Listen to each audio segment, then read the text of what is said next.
اب ذرا میڈیا کی برکت سے اور خصوصاً سوشل میڈیا جو نعمت ہے اس کی برکت سے یہ چیزیں عام ہوئی ہیں، ورنہ تو الیکٹرانک میڈیا بھی اس کا ذکر کبھی نہ کرے.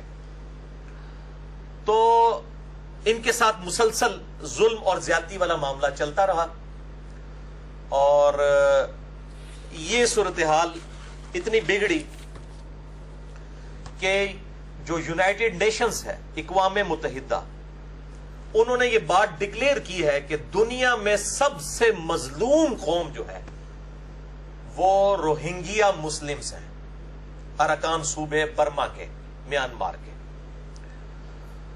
اور ان کو موسٹ پرسیکیوٹڈ نیشن انہوں نے ڈکلیئر کیا. اس وقت ان کی کل آبادی 2 ملین ہے، 20 لاکھ کے قریب، جس میں سے 10 لاکھ ہجرت کر کے دنیا کے مختلف ملکوں میں آباد ہیں. سب سے زیادہ تعداد ان کی 5 لاکھ کے قریب بنگلہ دیش میں ہے، اس کے بعد 3.5 لاکھ پاکستان میں ہے، کراچی کے اندر یہ جو مچھر کالونی اور یہ باقی جگہ تو جھونپڑیوں میں بےچارے کس پرسی کی زندگی گزار رہے ہیں وہ یہی لوگ ہیں. 2 لاکھ کے قریب سعودی عرب کے اندر، اور باقی ملیشیا کے اندر اور ملکوں کے اندر بھی تھوڑی بہت تعداد ان کی موجود ہے جو ان پچھلے 50 سالوں کے اندر ہجرت کر کے ان ملکوں کے اندر آئے ہیں. لیکن اب بھی 10 لاکھ کے قریب روہنگیا مسلمز برما کے اندر یعنی میانمار میں موجود ہیں، اور ان کی زیادہ تعداد جو ہے وہ اراکان صوبے کے اندر ہے. علمی پوائنٹ نمبر 2، بھائیو، میانمار میں جب 50 سال کی ڈکٹیٹرشپ ختم ہوئی تو 2012 کے اندر ایک ڈیموکریٹک حکومت وجود میں آئی، وہاں کی نیشنل موومنٹ کامیاب ہوئی اور انہوں نے وہاں پر جمہوریت کو بحال کیا 50 سال کے بعد. اور اس میں جو ٹاپ آف دا لسٹ ان کی لیڈر ہے وہ ایک خاتون ہے جنہوں نے یہ ساری ایفرٹس کی. ان کا نام ہے آنگ سان سوچی، جن کو انہی خدمات کے پیش نظر امن کا نوبیل پرائز بھی دیا گیا کہ اتنی لمبی ڈکٹیٹرشپ کے خلاف انہوں نے ایک علم بلند کیا اور بڑی قربانیاں دی، اس میں کوئی شک نہیں ہے، اور وہاں پر ڈیموکریسی بحال ہوئی. لیکن اس عورت نے بعد میں ڈیموکریسی کی بھی دھجیاں بکھیری اور امن کی بھی دھجیاں بکھیر دی. اور خصوصاً یہ جو ستمبر 2017 یہ مسلمانوں کے لیے آپ سمجھ لیں وہ 11 ستمبر 2001 جس طرح ایک مسلمانوں پر ایک آفت بن کے ٹوٹا تھا، وہ 7 ستمبر کا مہینہ، اور یہ بھی ستمبر کا مہینہ 16 سال کے بعد ستمبر 2017 یہ برما کے مسلمان جو روہنگیا ہیں ان کے لیے بالخصوص اور باقی مسلمانوں کے لیے انڈائریکٹلی ایک صدمے اور تکلیف کا آپ سمجھ لیں کہ مہینہ ثابت ہوا. یہ بھی ایک تلخ حقیقت ہے کہ وہاں کے روہنگیا مسلمانوں نے نیشنلٹی کے حصول کے لیے، ظاہر ہے پھر وہ جماعتیں تو بنتی ہیں، آپ کو پتا ہے جہادی تنظیمیں، اور پھر جہادی تنظیمیں جب بھی بنتی ہیں ان میں پھر نوجوان لوگ بھی ہوتے ہیں، پھر وہ غلط ایکٹیویٹیز بھی ہو جاتی ہیں. کچھ لوگوں نے وہاں پر بھی برمی لوگوں کے اوپر بھی، ان کی فوجی چھاونیوں کے اوپر بھی، اور اسی طریقے سے پولیس چوکیوں کے اوپر بھی حملے کیے. ظاہر ہے جب نہتے لوگ یہ کام کریں گے اور مقابلے پہ جب فوج اتر آئے گی تو وہ تو پھر ہزاروں گنا بڑا نقصان کرے گی، اور یہ ہوا وہاں پر. اور ریونج جو ہے پھر ہزاروں مسلمانوں کے قتل کی صورت میں سامنے آیا. اور ظاہر ہے کہ فوجی آپریشن کا مقابلہ عوام الناس نہتے انسان تو نہیں کر سکتے. اور وہاں پر بھی برما کے اندر میانمار میں بھی ہمیشہ کی طرح مذہب کو ٹول کے طور پر استعمال کیا گیا، کیونکہ انسانیت کے لیے سب سے امپورٹنٹ جذبہ جس کے لیے انسان اپنی جان دے سکتا ہے وہ اس کا فیتھ ہے، ریلیجن ہے، مذہب ہے، اور وہی یوز ہوا یہاں پر بھی. چونکہ وہاں پر 85% بدھسٹ تھے تو انہوں نے بدھ مت کو ایز اے ریلیجن اٹھایا وہاں پر. یعنی وہ جو مذہبی دہشت گردی ہوتی ہے جو کئی جگہ پہ مسلمانوں کے ذریعے ہو رہی ہے، وہاں پر بدھسٹ کے ذریعے ہوئی. اور بدھ مت جو دنیا میں ایک امن کے ریلیجن میں سے ایک ریلیجن مانا جاتا ہے، اور جو ان کے پائنیئر تھے گوتم بدھ، وہ تو امن کے آپ سمجھ لیں ایک دائی کے طور پہ پوری دنیا میں جانے جاتے ہیں.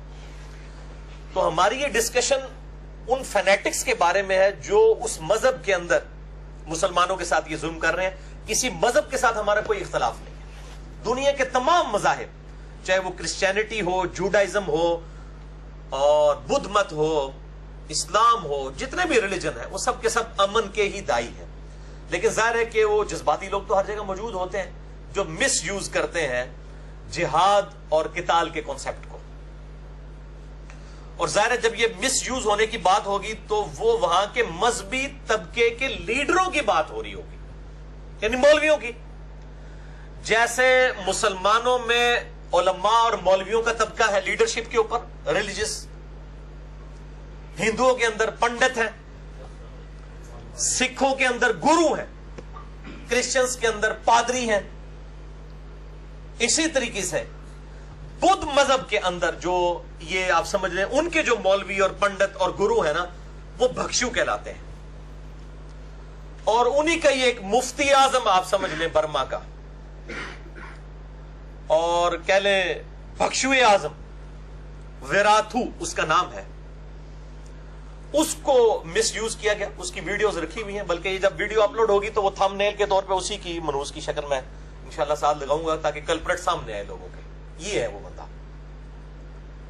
اس نے جو ہے وہ بدھ مذہب کے نام کے اوپر لوگوں کو ابھارا, اور نیشنلزم کہ یہ برما تو آپ کا ملک ہے, یہاں پہ آؤٹ سائڈر کیا کر رہے ہیں. جیسے اسرائیل والوں نے کہا کہ یہ اسرائیل تو جو ہے یہودیوں کی جگہ, یہاں پہ مسلمانوں کا کیا کام ہے. بالکل سیم مینٹالٹی ہے.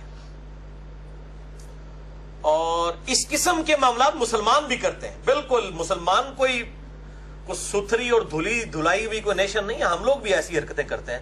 جہاں مسلمانوں کا داؤ چلتا ہے مسلمان بھی اس قسم کی غلط ایکٹیویٹیز کرتے ہیں. ہم تو یہاں پہ بالکل انصاف کے ساتھ بات کریں گے, خواہ کسی مسلمان کا ناحق قتل ہو, خواہ کسی انسان کا, کسی بھی مذہب سے تعلق رکھنے والا ہے, ہم اس کو کنڈیم کرتے ہیں. تو انہوں نے یہ پلی لی, چونکہ وہ ویجیٹیرین ہے, یعنی سبزی خور ہے ہندوؤں کی طرح. بدھ مت بھی ان کے نزدیک جو ہے جانوروں کا شکار کرنا منع ہے, اور مسلمان گوشت خور بھی ہیں, ظاہر ہے ویجیٹیرین بھی ہیں, گوشت خور بھی ہیں. تو وہ کہتے ہیں جی مچھلیوں کا شکار کرنا, یہ تو مچھلیوں کو قتل کرتے ہیں مسلمان, اس لیے مسلمانوں کا قتل بھی جائز ہے. یہ انہوں نے وہ مذہبی پلی لینی شروع کی. اور بالکل اسی طریقے سے جس طریقے سے انڈیا کے اندر گائے کی قربانی کے اوپر پابندی ہے اور ہندوؤں کے ہاتھوں مسلمانوں کا قتل عام ہوتا ہے کئی جگہوں کے اندر. گجرات شہر کے اندر کس قسم کے فسادات ہوئے, اور یہاں پر وہ جو ان کی آپ سمجھ لیں سیاسی لیڈر بھی ہیں اور ملک کی حکمران آنگ سان سوچی, انہوں نے بھی مذہب کو یعنی یوز کیا. اور پھر ان کی تسلی کے لیے ہمارے پڑوسی ملک انڈیا سے مودی سرکار جو پرائم منسٹر ہیں اس وقت سٹنگ گورنمنٹ کے, وہ ان کی مدد کرنے اور حوصلہ افزائی کے لیے پہنچ گئے کہ جی مسلمانوں کو قتل کرو, یعنی ہمارا اور تمہارا مشن جو ہے وہ ایک ہی ہے. ہم بھی گائے کی قربانی کرنے پہ مسلمانوں کو مارتے ہیں, تم بھی بالکل, تمہارا اور ہمارے ریلیجن میں یہ چیز کامن ہے. تم بھی ویجیٹیرین ہو, ہم بھی ویجیٹیرین ہیں. تو چونکہ یہ ویجیٹیرین ہونا ہمارا کامن ہے, لہٰذا اس چیز کو یوز کیا جائے اور مسلمانوں کو مارا جائے. اب جو آنگ سان سوچی ہے, اس کو نوبل پرائز امن کا ملا ہوا ہے, لیکن اس وقت یہ ایک دہشت گرد عورت بن چکی ہے. اور مسلمان پوری دنیا کے اندر پروٹیسٹ کر رہے ہیں جی اس سے امن کا نوبل پرائز واپس لیا جائے.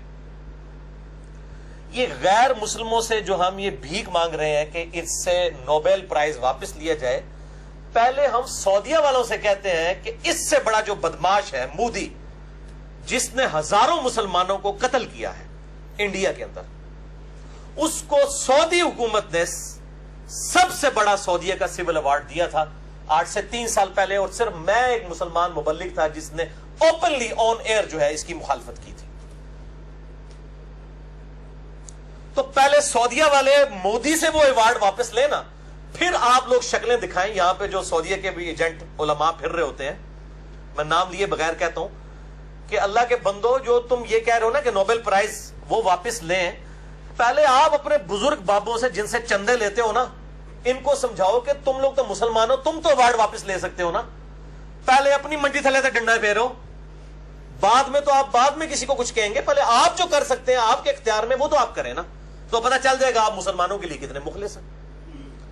تو آنگ سان سوچی سے بھی نوبل پرائز واپس لیا جائے. اس سے پہلے سعودیہ والے جو مسلمان حکومت ہے, اور میں یعنی دنیا میں 2 ملکوں کو سمجھتا ہوں کہ یعنی اسلام کو پریکٹس کرنے کے اعتبار سے ٹاپ آف دا لسٹ ملک, نمبر 1 سعودیہ, دوسرے نمبر پہ ایران, اور تیسرے نمبر پہ Pakistan. Top of the list ملکوں میں سے بھی ٹاپ آف دا لسٹ ہے سعودیہ. اگر وہ ایوارڈ مودی سے واپس نہیں لیتا تو پھر سعودیہ والوں کو کوئی حق نہیں پہنچتا, نہ ان کے یہاں پر نمائندوں کو, کہ وہ کہیں جی کہ وہ سوچی سے جو ہے نوبل پرائز واپس لیا جائے. علمی پوائنٹ نمبر 3, یہ اب 3 اور 4 جو ہے ہم عام مسلمان کیا کریں, یہ اس ٹاپک پہ ہے. کیونکہ سورۃ الحجرات کی آیت نمبر 10 ہے, اعوذ باللہ من الشیطان الرجیم, بسم اللہ الرحمن الرحیم, انما المؤمنون اخوہ, مومنین تو سوائے اس کے کچھ نہیں ہے کہ آپس میں بھائی بھائی ہیں. دنیا میں جہاں کہیں بھی کوئی اہل اسلام مؤمن ہے وہ آپس میں دوسرے مؤمن کا بھائی ہے. اور صحیح بخاری اور صحیح مسلم کی متفق علیہ حدیث ہے, انٹرنیشنل نمبرنگ کے مطابق صحیح بخاری میں 6011, صحیح مسلم میں 6586, اور مشکات میں بھی موجود ہے 4953. آپ صلی اللہ علیہ وآلہ وسلم نے ارشاد فرمایا, تم مؤمنوں کو آپس میں باہم رحمت اور مہربانی کرنے والے اور محبت اور تعاون کرنے والے پاؤ گے.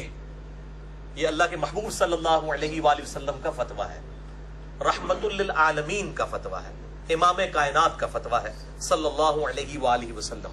اور پھر ساتھ ہی فرمایا, اور ان کو ایک جسم کی مانند پاؤ گے.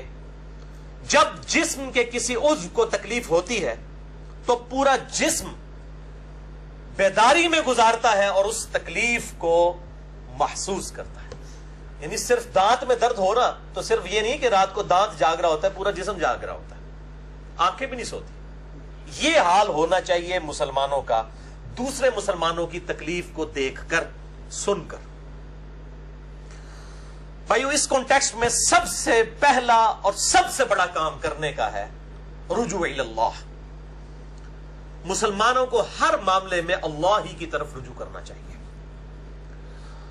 صحیح مسلم میں حدیث ہے, انٹرنیشنل نمبر کے مطابق 6929, مشکات میں بھی ہے 2228, کہ آپ صلی اللہ علیہ وآلہ وسلم نے فرمایا, مسلمان بھائی کی اپنے بھائی کی غیر موجودگی میں کی ہوئی دعا قبول ہوتی ہے.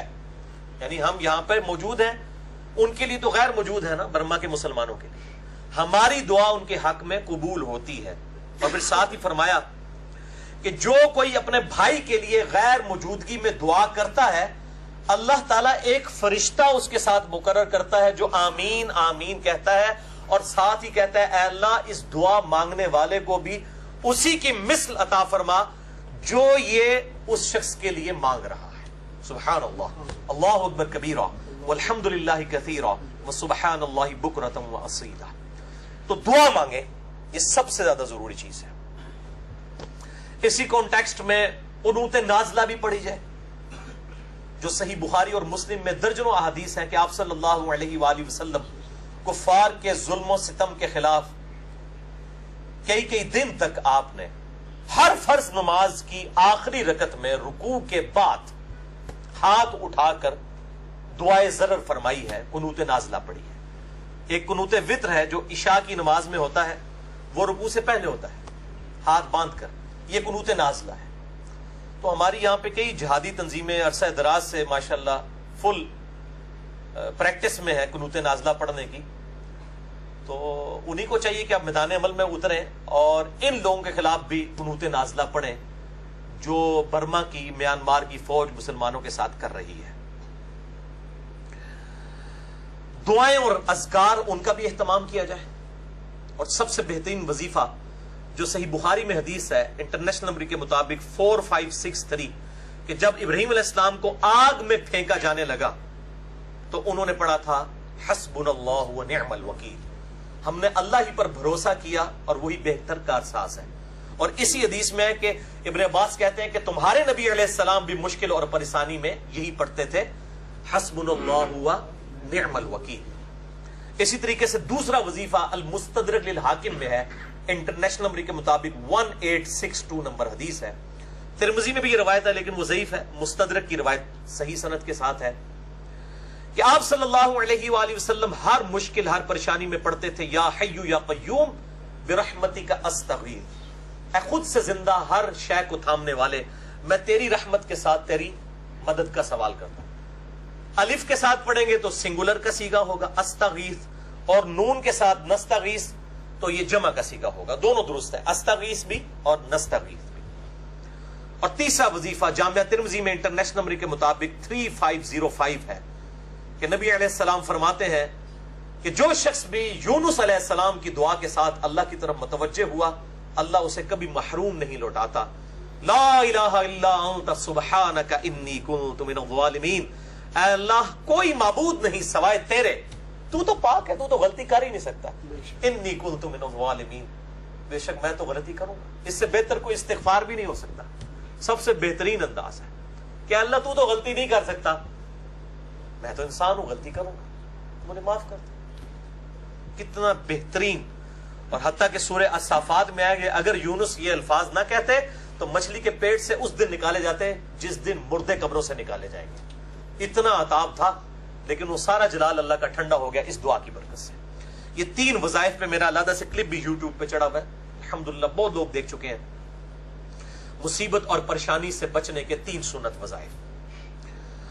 اور اب ذرا کڑوی باتیں بھی اس حوالے سے کہ ان ساری صورتحال کو دیکھتے ہوئے ہمیں بھی اپنی موت کی تیاری اب شروع کر دینی چاہیے سیریسلی, اور دین کو پریکٹس کرنا چاہیے. غلامی رسول میں موت بھی قبول ہے, داڑھی قبول نہیں ہے, فجر کی نماز جماعت سے قبول نہیں ہے کیونکہ مشکل کام ہے.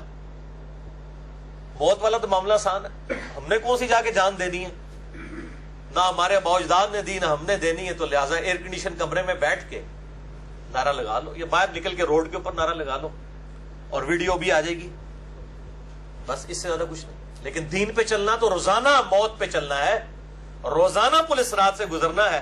ایک مؤمن مرد کا داڑھی رکھنا اور ایک عورت کا چہرے کا نقاب کرنا, اور نمازوں میں استقامت اختیار کرنا اور حلال اور حرام کی تمیز کرنا, یہ تو روزانہ پولیس رات پہ چلنا ہے.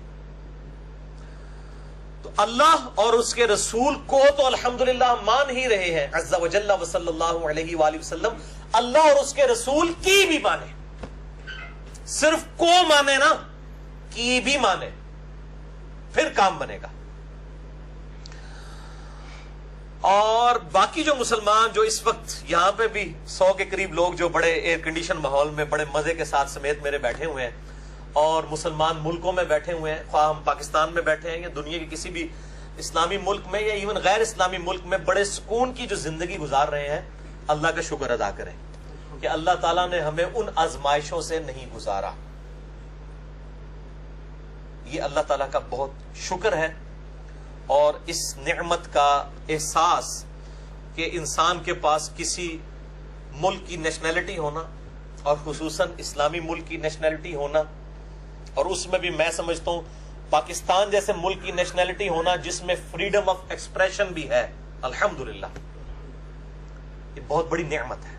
اس نعمت کی قدر روہنگیا مسلمانوں سے جو اراکان صوبے میں برما میانمار کے اندر ذلت کی زندگی گزار رہے ہیں, ان سے کوئی پوچھے کہ یہ ملک کی نیشنلٹی اور وہاں پر سکون کی زندگی گزارنا یہ کتنی بڑی نعمت ہے. اور یہ حقیقت ہے کہ وہ لوگ جنہوں نے اس وقت پاکستان بننے کی مخالفت کی تھی, یقیناً ان کو اپنی اب اس غلطی کا احساس ہو چکا ہوگا کہ وہ کہتے ہیں نہیں جی وہ مسلمان ڈیوائیڈ ہو گئے ہیں. آپ بھائی پورے ساؤتھ ایشیا کے مسلمان بھی جمع کر لینا, تب بھی غیر مسلم ان سے زیادہ ہیں. آج بھی انڈیا میں 90 کروڑ ہندو ہیں. انڈیا اور پاکستان کے مسلمان ملا کے اس کے آدھ کو بھی مشکل سے پہنچتے ہیں. لہذا یہ جن لوگوں کے دماغ میں تھا نا کہ ہم اکٹھے رہتے تو آج ہمارا ملک ہوتا, تو اے جناب کنو کاٹ لو, ڈیموکریسی میں یہ پاسبل نہیں ہے. آج بھی ہندوؤں کی حکومت ہی ہوتی. آج بھی سب کانٹیننٹ میں 20% مسلمان ہیں، 80% جو ہے وہ غیر مسلم. تو یہ آج یہ ملک اتنی بڑی نعمت ہے ہمارے لیے. الحمدللہ علی کل حال. اب آخری 2 علمی پوائنٹس جو ہیں وہ ان میں سے جو پہلا پوائنٹ ہے وہ پریکٹیکلی ہم عوام الناس کیا کریں، اور جو آخری 5 نمبر پوائنٹ ہے وہ حکومتوں سے ریلیٹڈ انشاءاللہ میں اس کو ڈیٹیل سے ڈسکس کروں گا. اسی کانٹیکسٹ میں علمی پوائنٹ نمبر 4 کے تحت صحیح مسلم میں ایک حدیث ہے 177 اور مشکات میں ہے وہ 5137 کہ آپ صلی اللہ علیہ وآلہ وسلم نے فرمایا تم میں سے جو شخص برائی کو دیکھے تو اپنے ہاتھ سے اسے روکے، اگر ہاتھ سے نہیں روک سکتا اپنی زبان سے روکے، اگر زبان سے بھی نہیں روک سکتا تو کم از کم دل میں اسے برا جانے. لیکن ساتھ ہی فتویٰ آیا امام کائنات صلی اللہ علیہ وآلہ وسلم کا ذالک اضعف الایمان، لیکن یہ دل میں برا جاننا سب سے کمزور ترین درجہ ہے ایمان کا. یعنی آپ سمجھ لیں ایک ٹوٹل پورا کرنے والی بات ہے. کم از کم زبان سے برائی کو برائی کہا جائے، گونگا شیطان نہ بنے انسان. باقی رہا ہاتھ سے روکنا، ظاہر ہے یہ تو حکومتیں ہی کر سکتی ہیں جن کے پاس فورسز ہیں، ٹرینڈ لوگ ہیں. عوام الناس کا یہ کام نہیں. اب زبان سے کیا ذرائع ہو سکتے ہیں، اس میں مجھے بڑی خوشی ہوئی کہ اس وقت top of the list Pakistan میں جس جماعت نے آپ سمجھے کہ حق ادا کیا ہے اس پروٹیسٹ کا، اور کل بھی یعنی ہمارے کیپٹل سٹی اسلام آباد کے اندر جماعت اسلامی کے امیر خود بھی آئے اور انہوں نے پروٹیسٹ ریکارڈ کیا. الحمدللہ وہاں پہ انہوں نے تقریر بھی کی. تو یہ اس قسم کے پروٹیسٹ پلے کارڈز اٹھا کے ہونے چاہیے. میں بالکل اس چیز کے حق میں نہیں ہوں کہ یہ احتجاج جو ہے وہ تخریب کاری بن جائے یا ٹائر جلائے جائیں یا پتلے نظر آتش کیے جائیں یا کسی ملک کا جھنڈا نظر آتش کیا جائے. یہ بالکل غیر اخلاقی حرکات ہیں.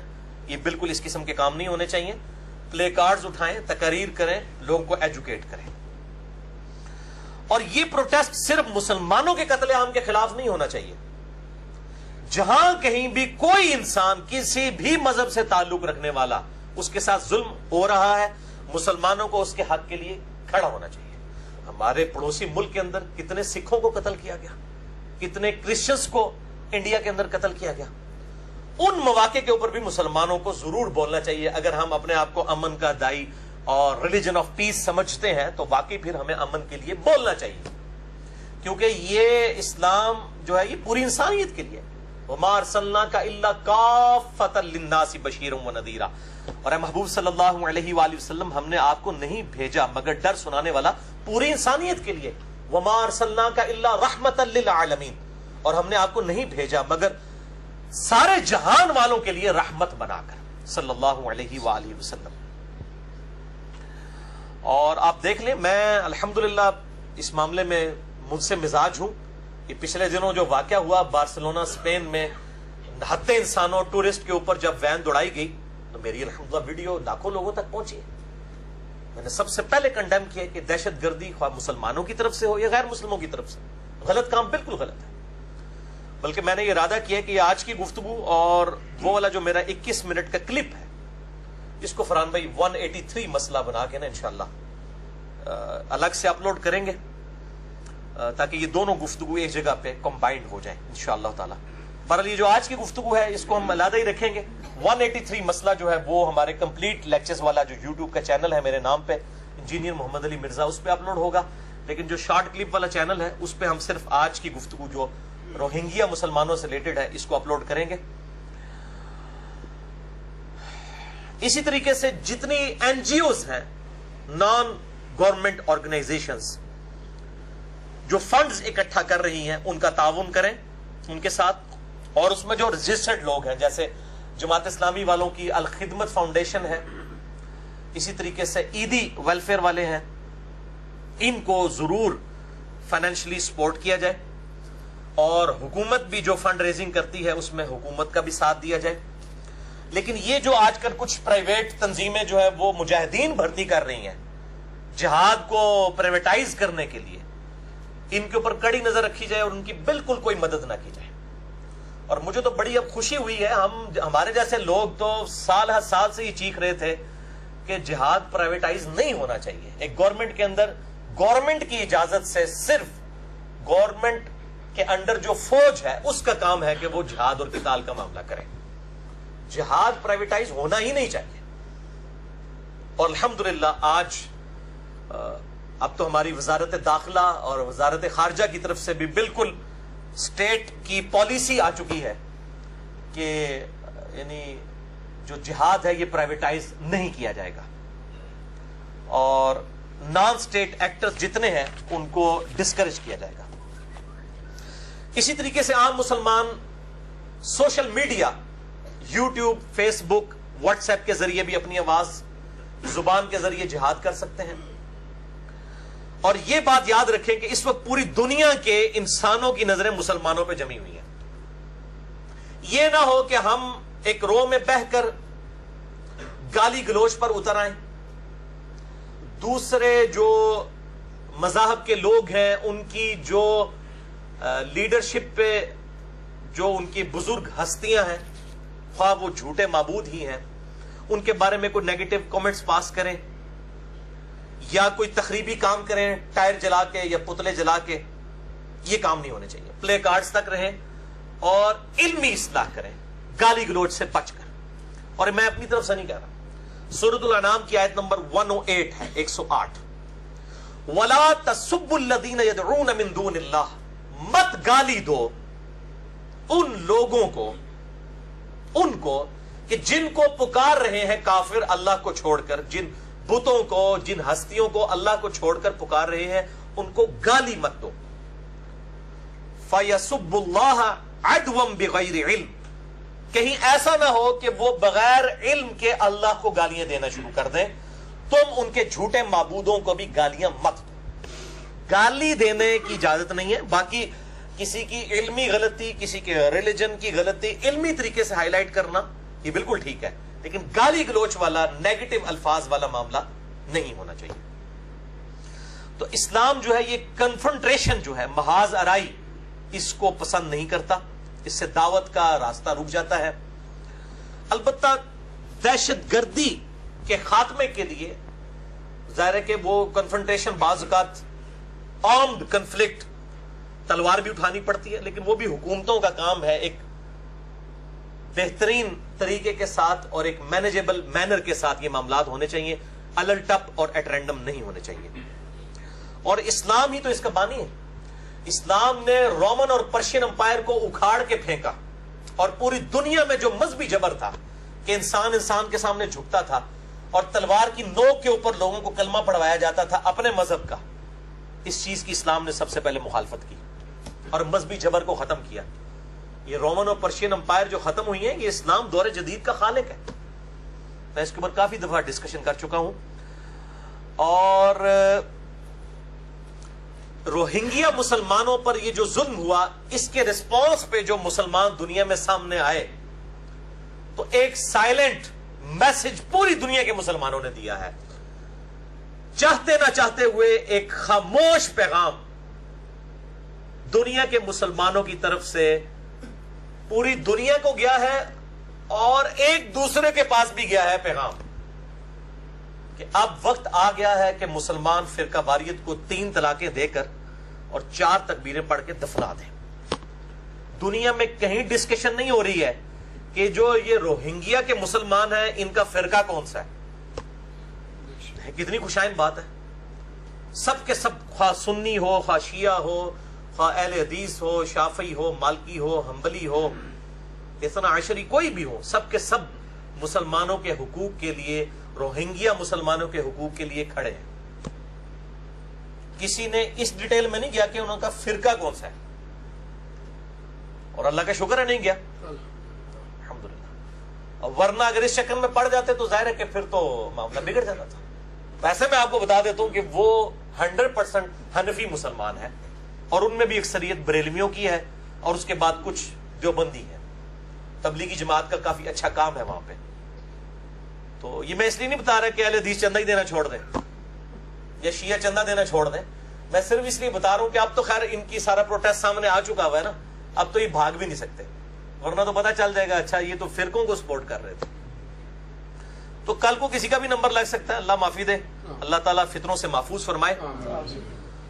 تو یاد رکھیں, ایک مسلمان اب کسی دوسرے مسلمان کا گلا اگر اسلام کے نام پہ کاٹ رہا ہے سنی شیعہ اختلاف کی وجہ سے, یا اسی طریقے سے اور فرقوں کے جو اختلافات کی وجہ سے ایک دوسرے کے جو گلے مسلمان ملکوں کے اندر مسلمان کاٹتے ہیں, اب یہ غیر مسلموں کو کس منہ سے کہیں گے کہ تم ہمارے مسلمان بھائیوں کا گلے نہ کاٹو؟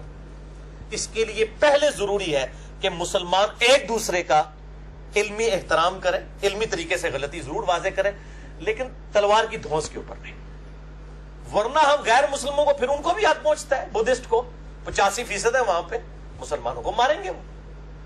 جب ہم مسلمان دوسرے مسلمان اپنے ہی ریلیجن سے تعلق رکھنے والے, بلکہ یہاں پہ تو حنفیوں میں بھی 2 اسکول آف تھاٹ ہیں انڈیا پاکستان بنگلہ دیش میں, بریلوی اور دیوبندی, ایک دوسروں سے مسجدیں چھینتے ہیں اسلحے کے زور پہ, کئی بار دونوں طرف کے علماء قتل بھی ہو جاتے ہیں.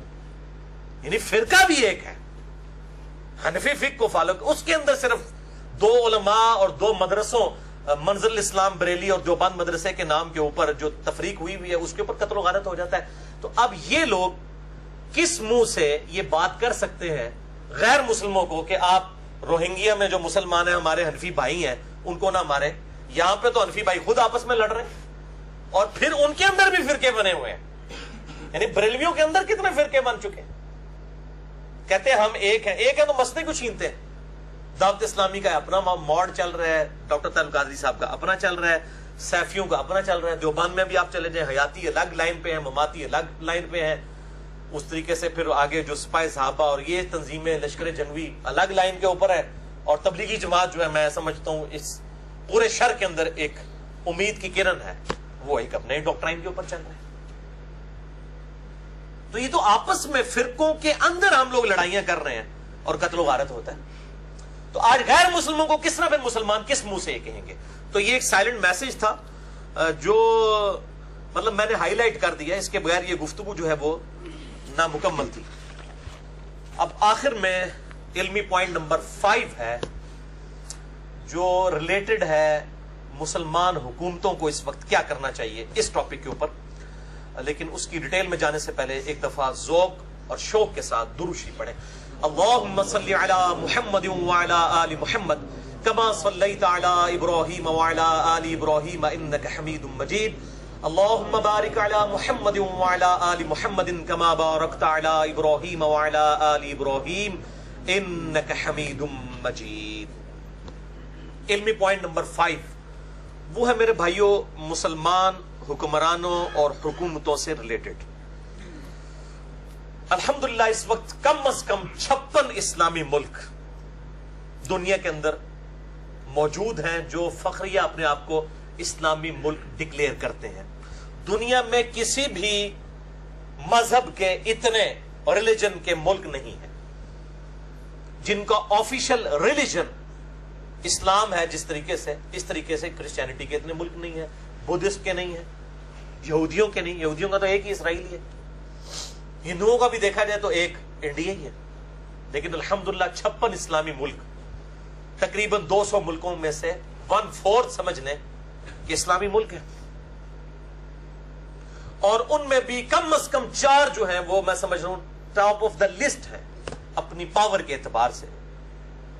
بلکہ ایک 5واں ملک بھی ہوتا مصر, جہاں پہ اخوان المسلمون کی حکومت آئی لیکن غیر مسلموں کی سازشوں کی وجہ سے وہ ختم ہوئی, اور خود مسلمان بھی اس سازش میں شامل ہوئے جس میں سعودیہ کی بھی بہت بڑی ایک خیانت ہے حکومت ختم کرنے میں, صدر مرسی کی حکومت. ورنہ وہ آج طیب اردگان سے بھی بڑھ کے وہ مجاہد آدمی اس وقت قید میں ہے. 90 سال محنت کر کے ڈیموکریسی کے ذریعے حکومت حاصل کی, 2 سال بھی نہیں چلنے دی. بہرحال 4 ملک تو ابھی بھی ہیں. نمبر 1 پاکستان, نمبر 2 ٹرکی یعنی ترکی, نمبر 3 سعودیہ, اور نمبر 4 ایران.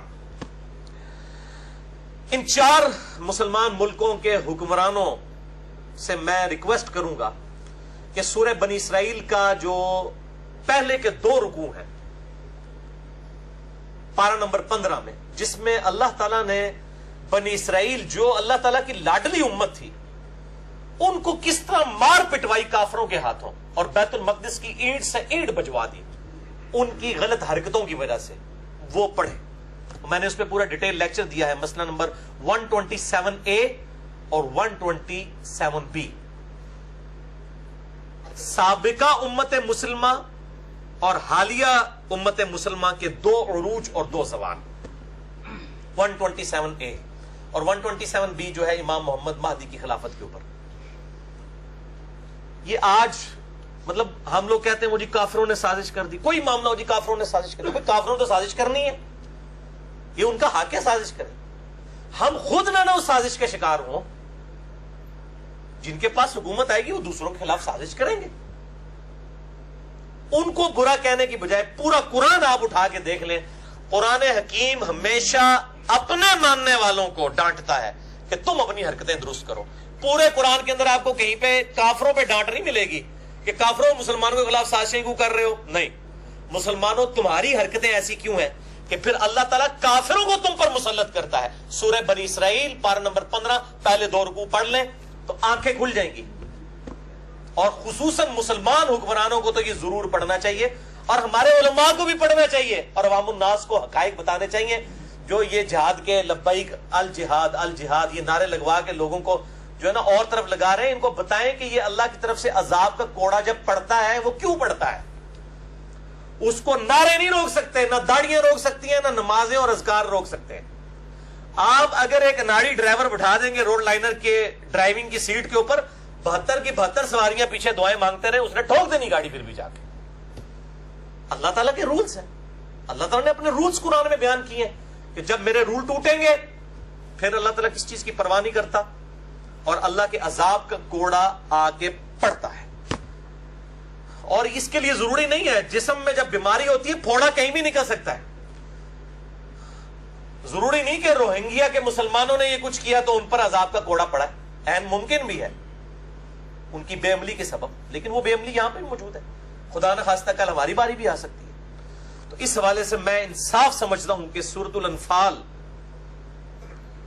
میں 5 آیات بڑی امپورٹنٹ ہے. آیت نمبر 24 سے لے کر 28 تک. یہ جو 5 آیات ہیں میرے بھائیوں، یہ اللہ تعالیٰ نے اپنا ایک سمجھ لیں یونیورسل ٹروتھ بتا دیا ہے کہ اللہ تعالیٰ کس طریقے سے ایکٹ کرتا ہے. اللہ کے عذاب کا کوڑا جب پڑتا ہے تو اللہ تعالیٰ کوئی لحاظ نہیں کرتا، اور اس کی وجوہات کیا ہوتی ہیں. یہ آیت کریمہ 1.25 لاکھ دفعہ پڑھنے سے کبھی بھی عذاب کا کوڑا نہیں ٹلے گا. وہ تقی عثمانی صاحب بھی وہ فلاں کو خواب میں بزرگوں کو نے دیکھا، ان کے کسی جاننے والے بزرگ نے دیکھا کہ نبی علیہ السلام نے فرمایا 70,000 دفعہ سورہ شمس پڑھو عذاب ٹل جائے گا. بھئی آپ 70 کروڑ دفعہ بھی پڑھیں، جب تک قرآن کے اندر جو بیان کردہ رولز ہیں ان کو آپ فالو نہیں کر رہے، کوئی وظیفہ عذاب نہیں ٹال سکتا. پوری دنیا کے مسلمان قنوت نازلہ پڑھتے رہے پھر بھی بنگلہ دیش ہم سے الگ ہو گیا.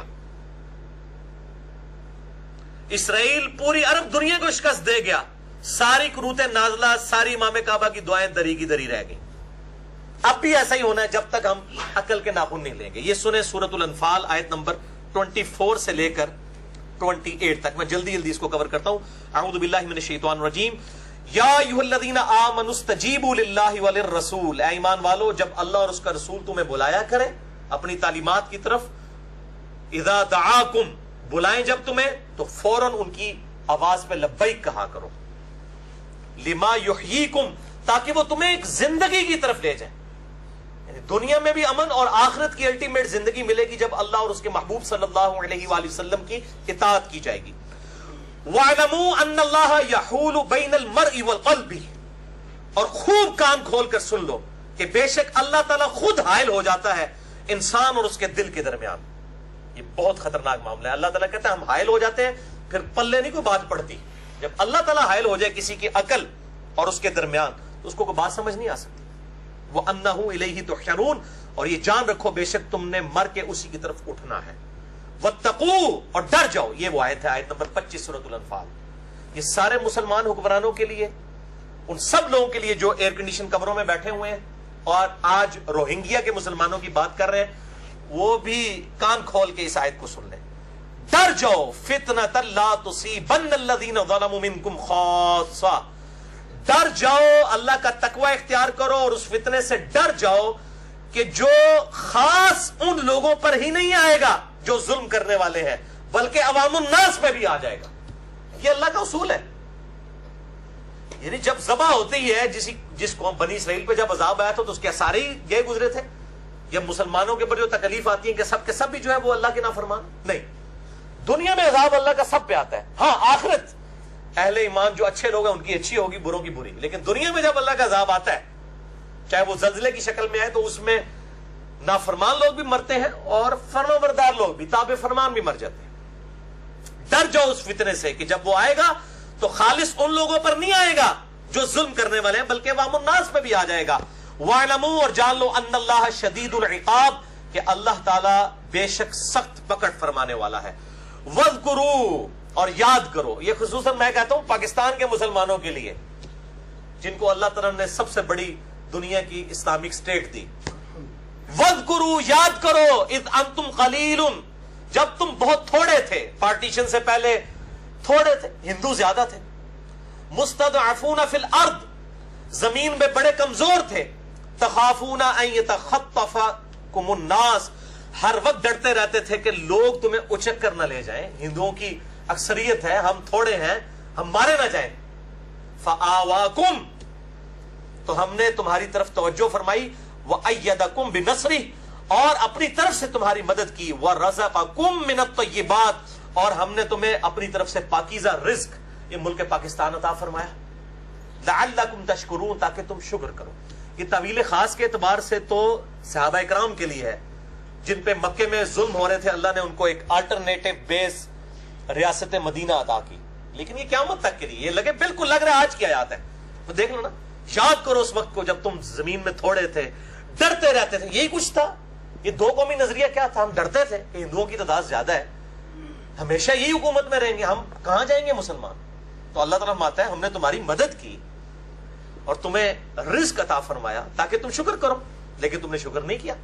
یا ایھا الذین آمنوا, اے ایمان والو, اے پاکستانیوں, لا تخونوا اللہ والرسول, مت خیانت کرو اللہ اور اس کے رسول کے ساتھ. تم نے تو نعرہ لگایا تھا پاکستان کا, مطلب کیا؟ لا الہ الا اللہ محمد رسول اللہ صلی اللہ علیہ وآلہ وسلم. اب خیانت تو نہ کرو. وَتَخُونُوا أَمَانَاتِكُمْ, اور آپس میں ایک دوسرے کے ساتھ بھی خیانت نہ کرو. وَأَنْتُمْ تَعْلَمُونَ, جبکہ تم جانتے تو ہو کہ تم غلط کام کر رہے ہیں. یعنی حکومتیں تو پاکستانیوں کے ساتھ جو سلوک کر رہی ہیں, کیا ایک پاکستانی دوسرے پاکستانی کے ساتھ جو سلوک کرتا ہے وہ کیا آج ہمارے سامنے نہیں ہے؟ اپنے مسلمان بھائی کے ساتھ ایک ریڑی بیچنے والا بھی جو پیسہ لیتا ہے دھوکے کے ساتھ, وہ غلط سامان بیچ میں ڈال دیتا ہے. یہ حکومت تو اس کو آگے نہیں کہہ رہی ہوتی کہ یہ کام کرو. تو سب نے پورا حصہ ڈالا ہوا ہے اس ظلم کے اندر. اللہ تعالیٰ اس ظلم کی جو سوچ ہے اس سے اس امت کو نجات عطا فرمائے, آمین. وَاعْلَمُوا, اور جان لو, انما الاموالکم واولادکم فتنہ, یہ مال اور تمہاری اولاد تمہارے لیے آزمائش کا ذریعہ ہے. اسی مال اور اولاد کے لیے لوگوں کی خیانتیں ہڑپ کر رہے ہو نا, اور اسلامی نظام کو نافذ نہیں کر رہے ہو اپنے ملک کے اندر, اور مسلمانوں کے ساتھ ظلم و زیادتی کر رہے ہو. کس کے لیے؟ اپنی اولاد کے لیے جوڑ کے جانا چاہتے ہو, مال اپنے لیے جوڑنا چاہتے ہو. یہ تو صرف دنیا کا مال ہے اور یہ فتنہ ہے, آزمائش ہے. وَأَنَّ اللَّهَ عِندَهُ أَجْرٌ عَظِيمٌ, اور بے شک اللہ کے پاس تو بہت ہی عظیم اجر ہے. قیامت والے دن ہمیشہ کی جنتیں مقدر ہونے لگی ہے, اس کو ٹارگٹ کرو, دنیا کی لالچ چھوڑ. یہ آیات تھی سورۃ الانفال آیت نمبر 24 سے 28. اب اسی کانٹیکسٹ میں مجھے اس دفعہ بڑا افسوس ہوا کہ جو ہمارا خطبہ حج ہوا امام کعبہ کا, جب ان کی اپنی چیزیں سٹیک پہ لگی ہوتی ہیں. پچھلے سالوں میں امام کعبہ کو باقاعدہ لکھی ہوئی تقریریں آئیں کہ جی آپ داعش کے خلاف, دہشت گرد تنظیموں کے خلاف, خوارج کے خلاف تقریر کریں. کہ اس وقت یہ سب سے بڑا مسئلہ جو اٹھا ہوا ہے مسلمانوں کے ساتھ, وہ کوئی اس کا رسپانس ہی نہیں. اس خطبہ حج کے اندر کوئی اس کا ذکر موجود نہیں تھا. حالانکہ فسادات تو کافی عرصے سے شروع ہوئے ہیں. تو جو مسلمانوں کی انٹرنیشنل گیدرنگ ہے حج, جس میں پوری دنیا کی نظریں لگی ہوتی ہیں, اگر وہ حج والا جو خطیب ہے, امام ہے, اس کی طرف سے پروٹیسٹ نہ جائے تو باقی پھر کسی کے پروٹیسٹ کی کیا اہمیت ہوگی؟ اور میں کہتا ہوں یار اس اعتبار سے تو پھر ویٹیکن سٹی کا پوپ بہتر ہے کہ جنہوں نے کم از کم مسلمانوں کے قتل عام کی مذمت تو کی ہے. اس اعتبار سے میں وہ ریلیجن کے پوائنٹ آف ویو سے بات نہیں کر رہا. تو یہ ایک بڑا خطرناک معاملہ ہے. یعنی مسلمان حکومتوں کو اور مسلمانوں کے لیڈروں کو یہ چیزیں دیکھنی چاہیے. اور میں مسلمان حکمرانوں سے ریکویسٹ کروں گا کہ جو OIC ہے, آرگنائزیشن آف اسلامک کنٹریز, جس کو وہ شاہ احمد نورانی صاحب کہا کرتے تھے OIC, یعنی جب کوئی مسئلہ ہوتا ہے تو پھر ہی کہتے ہیں اچھا اچھا یہ ہو گیا ہے, اس کو OIC کی بجائے OIC بنائے. اور مجھے آج پتہ چلا ہے کہ غالباً کل 10 سپتمبر 2017 کو انشاءاللہ تعالی اس کا اجلاس ہونے جا رہا ہے. اللہ تعالیٰ اس میں سے خیر والا معاملہ فرمائے, اور OIC کے ذریعے UN جو یونائٹڈ نیشن ہے اس کے اوپر دباؤ ڈالا جائے. اور میں پھر یہ بات کروں گا کہ OIC میں صرف مسلمانوں کے قتل عام کی مذمت نہیں ہونی چاہیے, بلکہ دنیا میں جہاں کہیں بھی کوئی بھی انسان قتل ہو رہا ہے اس کی مذمت ہو, خواہ وہ مسلمان ہے یا غیر مسلم ہے, خواہ وہ برما میں روہنگیا ہیں, خواہ وہ کشمیر میں رہنے والے لوگ ہیں, خواہ وہ افغانستان میں ہیں, عراق میں ہیں, شام میں ہیں, فلسطین میں ہے, لیبیا میں ہے, مصر میں, جہاں کہیں بھی. اب یہ المیہ ہے کہ اکثر جگہ پہ مسلمان ہی ہیں, اور مسلمان حکمرانوں کی ذمہ داری ہے کہ سورۃ المائدہ کی آیت نمبر 32 جو ہے یہ ہر فورن کے اوپر بیان کریں اور دنیا کو بتائیں کہ اسلام ریلیجن آف پیس, امن کا دائی ہے. اعوذ باللہ من الشیطان الرجیم, بسم اللہ الرحمن الرحیم. بنی اسرائیل کے کانٹیکسٹ میں اللہ تعالیٰ یہ بات ارشاد فرما رہا ہے کہ ہم نے یہ چیز ان کے لیے بھی طے کی اور اس امت کے لیے بھی. انہو من قتل نفسا بغیر نفس, کہ جو کوئی بھی قتل کرے کسی جان کو سوائے اس کے کہ وہ جان کے بدلے جان ہو, یعنی قتل کے بدلے قتل حکومت کا کام ہے کہ مقتول کے ورثاء کو انصاف دلائے اور قاتل کو قتل کرے. او فساد فی الارض, یا فساد فی الارض کرنے والے جو لوگ ہیں ان کو قتل کرنا. یہ دو استثناء, دو ایکسیپشنز کو چھوڑ کے, یعنی قتل کے بدلے قتل, اور وہ بھی حکومت کا کام ہے. عام آدمی نہیں یہ قانون ہاتھ میں لے سکتا. میرے باپ کا قاتل بھی سامنے آ جائے بدلہ نہیں میں لے سکتا, ورنہ تو انارکی پھیل جائے گی, قیامت والے دن بدلہ ملے گا. دنیا میں کسی کو اجازت نہیں ہے, ورنہ تو ہر شخص قانون کو ہاتھ میں لے گا. تو اللہ تعالیٰ ہمارا قتل کے بدلے قتل یعنی حکومت کے ذریعے, یا فساد فی الارض کرنے والے جو خوارج ہیں یا عادی مجرم ڈاکو ہیں, ان دونوں کے علاوہ اگر کسی نے کسی جان کو قتل کیا فَكَأَنَّمَا قَتَلَ النَّاسَ جَمِيعًا, تو گویا اس نے پوری انسانیت کو قتل کر دیا. ایک انسان, مسلمان نہیں, ایک انسان کا قتل ناحق پوری انسانیت کا قتل. وَمَنْ أَحْيَاهَا فَكَأَنَّمَا أَحْيَا النَّاسَ جَمِيعًا, اور جس نے کسی ایک جان کو بچایا, خواہ وہ مسلمان تھا, خواہ وہ کافر تھا, کسی بھی مذہب سے تعلق رکھنے والا تھا, ہندو تھا, بدھسٹ تھا, کرسچن تھا, جوڈائزم سے تعلق رکھنے والا تھا, یا مسلمان تھا. مسلمانوں کو بھی اب سمجھانا پڑے گا کہ بھی خواہ وہ سنی تھا, خواہ وہ شیعہ تھا, خواہ وہ حنفی تھا, شافعی تھا, مالکی تھا, خواہ اہل حدیث تھا, جس نے بھی کسی انسان کو قتل کیا اس نے گویا پوری انسانیت کو قتل کیا. اور ایک انسان کی جان بچانا پوری انسانیت کی جان بچانے کے مترادف ہے.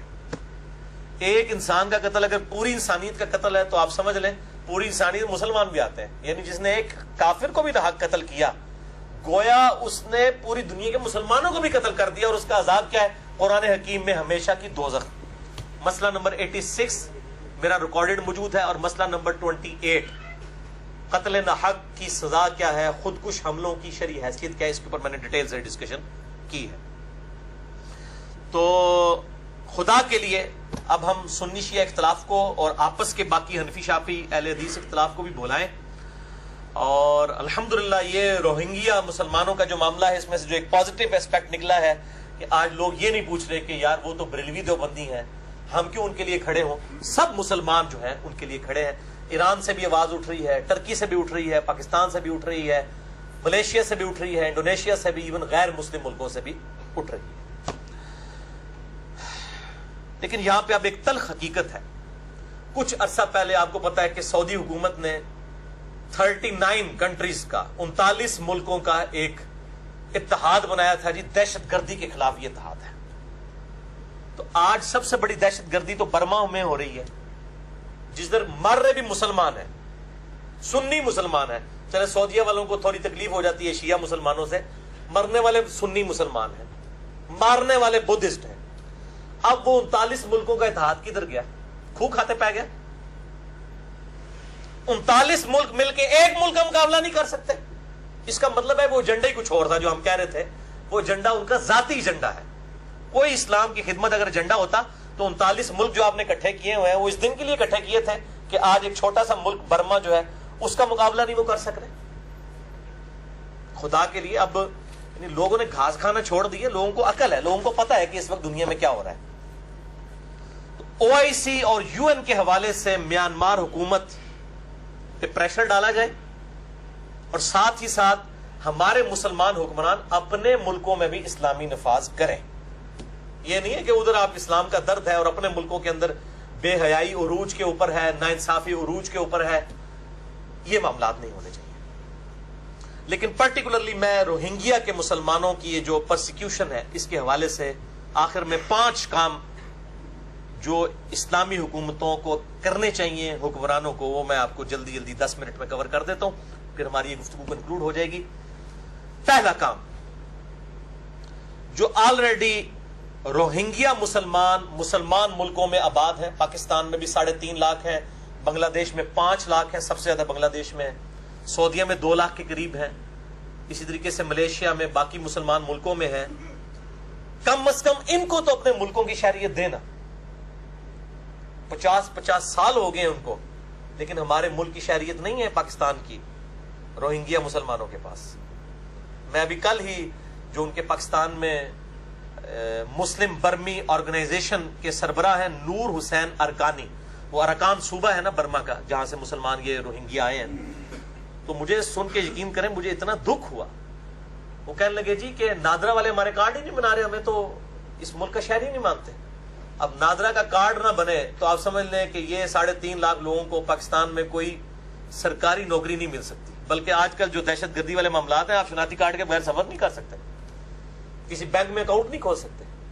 تو پہلے تو ہم اپنی مسلمانیت اور پاکستانیت ہونے کا ثبوت دیں کہ پاکستانی حکومت سب سے پہلے جو یہاں پہ آباد مسلمان ہیں روہنگیا 40-50 سال سے، ان کو تو کم از کم 3.5 لاکھ لوگوں کو شہریت تو دینا اگر ہمدردی کرنی ہے.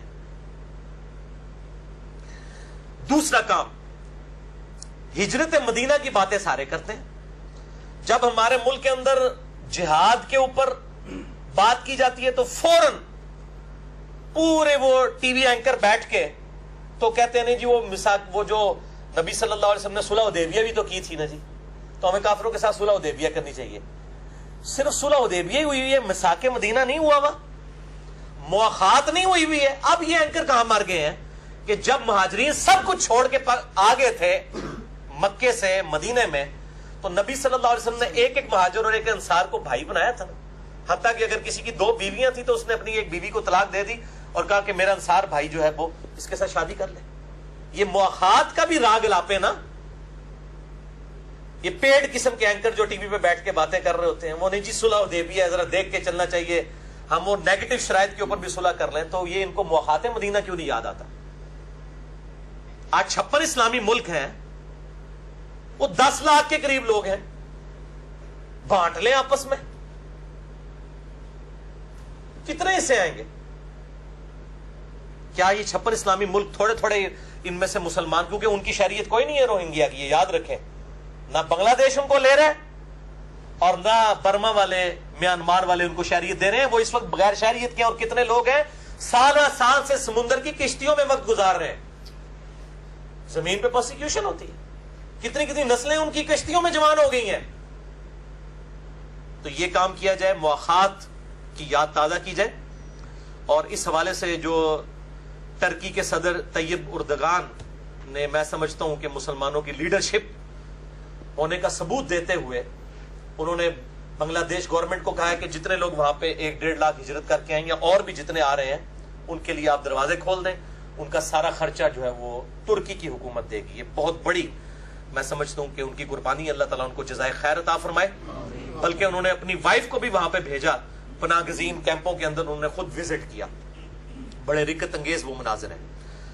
تیسرا کام یہ ہے کہ جو ملک میں این جی اوز ہیں رجسٹرڈ, جو واقعی صحیح کام کر رہی ہیں, جیسے جماعت اسلامی کی الخدمت فاؤنڈیشن ہے یا عیدی ویلفیئر والے ہیں, ان کے ساتھ مل کے پاکستان کے اندر خصوصاً حکومت جو ہے فنڈ ریزنگ کرے ان لوگوں کی مدد کرنے کے لیے. اور باقی اسلامی ملکوں میں بھی ہر جگہ این جی اوز موجود ہیں جو صحیح این جی اوز ہیں, وہ فنڈ ریزنگ کرے اور حکومت جو ہے وہ ان کی پش پناہی کرے تاکہ فراڈیوں سے جان چھوٹے.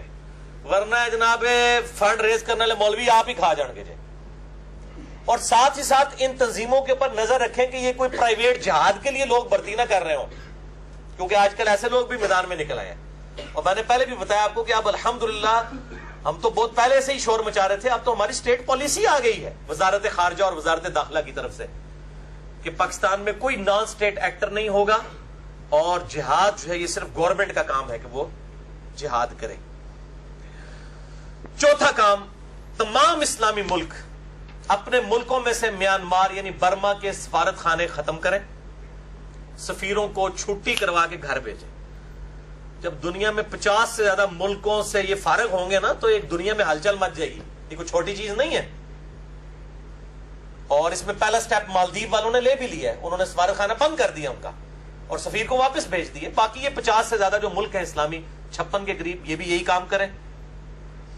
اور میں پھر کہوں گا کہ سعودیہ چونکہ لیڈرشپ پہ ہے, سعودیہ, ایران, پاکستان اور ٹرکی, سعودیہ جو ہے یہ مودی سے سول ایوارڈ واپس لے, کیونکہ سب سے بڑا سپورٹر اس وقت برما میں قتل عام کا وہ یہ مودی ہے.